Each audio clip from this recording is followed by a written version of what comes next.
यूं ही नहीं, पूरा देश और दुनिया पीएम मोदी के अंदाज का दीवाना है, क्योंकि मोदी का मूल मंत्र है, जो कहूंगा वो करके दिखाऊंगा। समय आने पर अधिकारी हो या मंत्री, सभी से सवाल भी करूंगा। मोदी देते हैं अपने मंत्रियों और अधिकारियों को टास्क कि घर से टिफिन लाओ, फिर उसके बाद टिफिन के बहाने बैठकर बातचीत करके आपस में तालमेल बढ़ाओ। हर जिले के डीएम से खुद बात करते हैं, एक दोस्त की तरह बेहतरीन सलाह देते हैं। मोदी के इसी अंदाज से देश की प्रगति का आइडिया खूब जोरों से चल रहा है। जी, पीएम मोदी के आज उस अंदाज और देश में छोटे बड़े अधिकारी नेताओं के साथ दोस्ती वाले उस तालमेल का किस्सा हम आपको बताने वाले हैं, जिसे कोई भी अधिकारी हो या नेता हो या कोई भी शख्स क्यों ना हो, जो बिना किसी डर से बेफिक्र होकर अपने काम को समय पर एकदम कूल माइंड से शानदार बना देता है, जिसमें मोदी का बतौर पीएम बनकर पेश न होते हुए एक आम इंसान की तरह दोस्त बनकर साथ और समर्थन भी देता है। तो आप भी इस किस्से को समझिए और जानिए कि आखिरकार कैसे पीएम मोदी सबसे अलग है।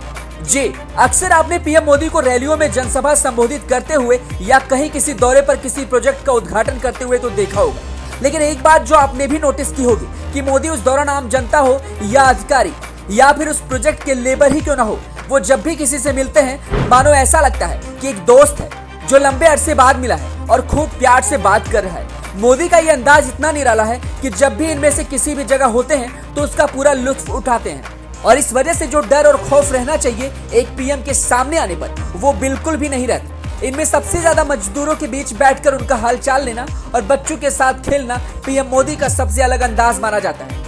या फिर इसके अलावा कोई भी सांस्कृतिक कार्यक्रम ही क्यों ना हो, उस कार्यक्रम में पीएम मोदी जब भी जाते हैं तो उसमें वो रंग जाते हैं। यही वजह है कि मोदी का हर एक अंदाज निराला है और बाकी औरों से उन्हें अलग बनाती है। जिले के हर डीएम से खुद बात करते हैं, मंत्रियों को ये टास्क देते हैं। पीएम मोदी ने विकास के नजरिए से देश के कई पिछड़े जिलों को चिन्हित किया है और वहां के अधिकारियों को जरूरी सुविधाएं कम से कम वक्त में मुहैया कराने का एक टारगेट दे रखा है। इन सभी जिलों में कार्य की प्रगति की जो समीक्षा है वो मोदी खुद ही करते हैं और जिलों के डीएम से बात करते हैं। बीते जनवरी महीने में मोदी ने एक मीटिंग की थी, जिसमें सभी जिलों के डीएम से कहा था कि आज वक्त आ गया है कि देश में सेवाओं और सुविधाओं का स्तर वहां तक पहुंचा दिया जाए। साथ ही समयबद्ध कार्य योजना के जरिए लोगों का जीवन स्तर भी सुधारना हमारी सरकार का प्रथम लक्ष्य है। साथ ही केंद्र सरकार, राज्य सरकार और जिला प्रशासन के बीच आपसी तालमेल सकारात्मक तरीके से भी दिखना जरूरी है।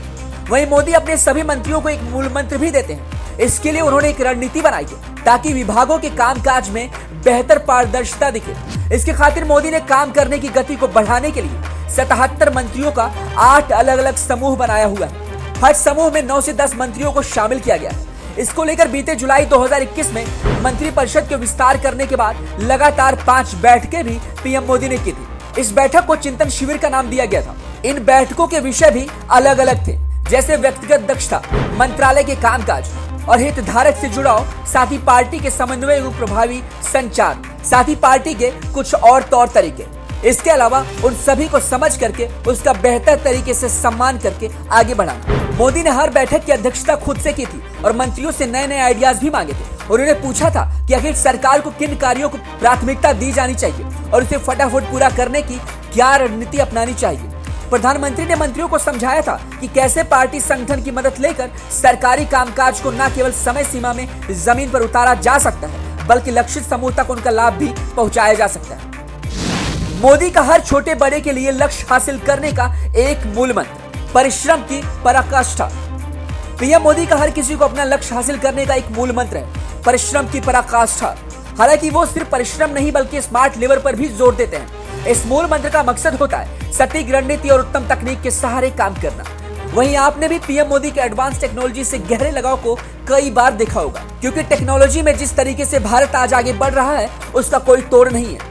दुनिया की हर एक टेक्नोलॉजी आज देश में है और आए दिन बढ़ता ही जा रहा है। पीएम मोदी भी कहते हैं कि सिर्फ योजना बनाना और उसका प्रचार करने भर से काम नहीं चलता, उसे तय समय में पूरा करना भी सर्वोच्च लक्ष्य होना चाहिए। यही वजह है कि मोदी चाहे मंत्री हो या अधिकारी, उन्हें जब भी काम सौंपते हैं उसके लिए तय समय के बाद उनसे हिसाब भी मांगते हैं। अक्सर ऐसा भी होता है कि काम कहां तक पहुंचा उसको लेकर भी मोदी अधिकारियों से ब्यौरा मांग लेते हैं, या फिर कभी कभी तो ऐसा भी होता है कि वो खुद ही विजिट कर लेते हैं। वही अगर आपको याद है या अगर आप जानते होंगे और अगर नहीं भी पता है तो हम आपको बता देते हैं कि मोदी ने पिछले वर्ष नवंबर में 77 मंत्रियों के अपने पूरे मंत्रिपरिषद को 8 समूहों में बांट दिया था और अब उन्हीं समूहों से पूछ रहे हैं कि कौन कौन से काम पूरे हुए हैं या कौन से काम अधूरे हैं, या फिर जो तरीका मैंने बताया था क्या उस तरीके से काम किया जा रहा है, क्या उसका पालन किया जा रहा है। ऐसा भी सवाल उन्होंने मंत्रियों से किया। तो देख लिया ना आपने कि मोदी का ये कूल अंदाज और अपने काम को जिम्मेदारी से निभाने का जो तरीका है वो कितना कूल है। ये मैसेज हम सबको लेना चाहिए अपनी लाइफ में कि आखिर कैसे किस तरीके से आगे बढ़ना है। और अगर आप एक पीएम मोदी से इंस्पायर हो रहे हैं तो इससे बड़ी बात आपके लिए कुछ भी नहीं होगी। ये स्टोरी आपको कैसी लगी हमें कमेंट बॉक्स में जरूर बताएं। वीडियो को ज्यादा से ज्यादा लाइक और शेयर करें। पेज पर नए हैं तो लाइक और फॉलो करना ना भूलें।